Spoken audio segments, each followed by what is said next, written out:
చదువులు, మంచి ఉద్యోగావకాశాలు, మెరుగైన లైఫ్ స్టైల్ కోసం గత కొంతకాలంగా దేశాన్ని వీడి పొరుగు దేశాల వైపు పరుగులు పెడుతున్నారు. ఈ మధ్య కాలంలో America, Australia, Singapore, UK, Germany వంటి వెల్ డెవలప్డ్ కంట్రీస్ కు వలస వెళ్లేందుకు యువత ఆసక్తి చూపుతున్నారు. వలస వెళ్లిన అనేక యువత ఉన్నత స్థాయిలో ఉంటూ వారి జీవితాన్ని ఆస్వాదిస్తున్నారు. ఇదంతా బాగానే ఉన్నా గత కొన్ని నెలలుగా విదేశాలకు వలస వెళ్లిన భారతీయ యువత ప్రమాదవశాత్తు ప్రాణాలు కోల్పోతున్నారు. సరదాగా ఫ్రెండ్స్ తో బయటకు వెళ్లి ఎంజాయ్ చేస్తూ లేదా గుర్తు తెలియని దుండగుల చేత హత్య చేయబట్టం వంటి అనేక సంఘటనలు చోటు చేసుకుంటున్నాయి. దీంతో విదేశాలకు వెళ్లి మెరుగైన జీవితం జీవిస్తారని ఆశిస్తున్న తల్లిదండ్రులకు శోకమే మిగులుతోంది.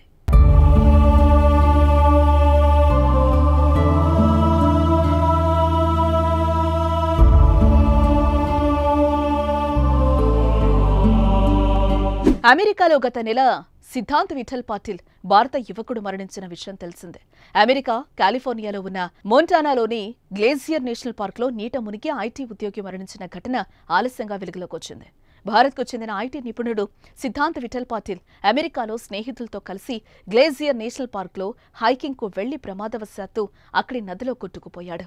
కాలిఫోర్నియాలో పనిచేస్తున్న 26 ఏళ్ల సిద్ధాంత్ విఠల్ పాటిల్ జూన్ 6న తన స్నేహితులతో కలిసి మోంటానా రాష్ట్రంలోని గ్లేసియర్ నేషనల్ పార్క్లో ప్రమాదానికి గురయ్యాడు. అవలాన్స్ లేక్ ట్రయల్లో కొండగట్టుపైన హైకింగ్ చేస్తూ ఉండగా అతను పెద్ద రాయి నుంచి పక్కనే ఉన్న చిన్న గ్లేసియర్లో పడిపోయాడు. అయితే రాయి నుంచి జారిపడ్డా లేక బ్యాలెన్స్ తప్పి పడిపోయాడా అన్నది నిర్ధారణ అయితే కాలేదు.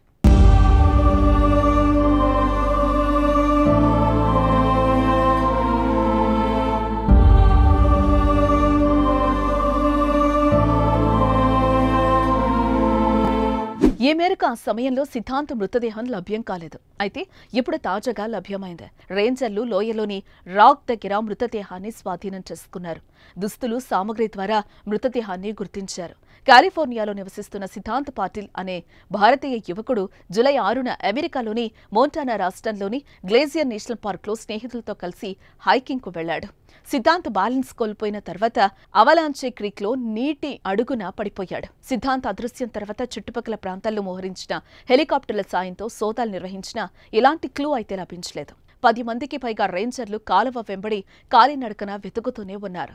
తప్పిపోయిన సిద్ధాంత్ని వెతకడానికి జూలై 10న అవలాంచే క్రీక్ మీదుగా డ్రోన్ కూడా ఎగరవేయగా ఆ ప్రయత్నం కూడా విఫలమైంది.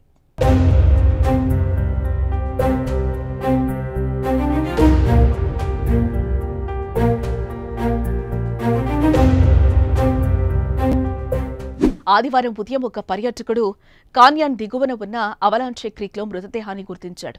ఈ విషయాన్ని రేంజర్లకు తెలిపాడు. దీంతో రేంజర్లు మృతదేహం వెలికి తీశారు.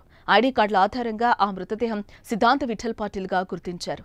మృతదేహం లభ్యమైన విషయాన్ని అమెరికన్ రేంజర్ అధికారులు తెలియజేసినట్లుగా సిద్ధాంత్ మామ ప్రీతేష్ చౌదరి తెలిపారు. అతని మృతదేహం కోసం అధికారులు హెలికాప్టర్ల ద్వారా గాలింపు చేపట్టారు. అయితే నీటిలో దిగువకు కొట్టుకొచ్చిన అతన్ని వస్తువులు కొన్నింటిని స్వాధీనం చేసుకున్నారు.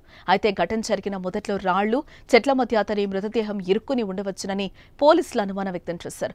ఎంత వెతికినా సిద్ధాంత్ విఠల్ పాటిల్ కనిపించకపోవడంతో అతడు మరణించుంటాడని అధికారులు భావించి సమాచారాన్ని తమ తల్లిదండ్రులకు తెలియజేశారు.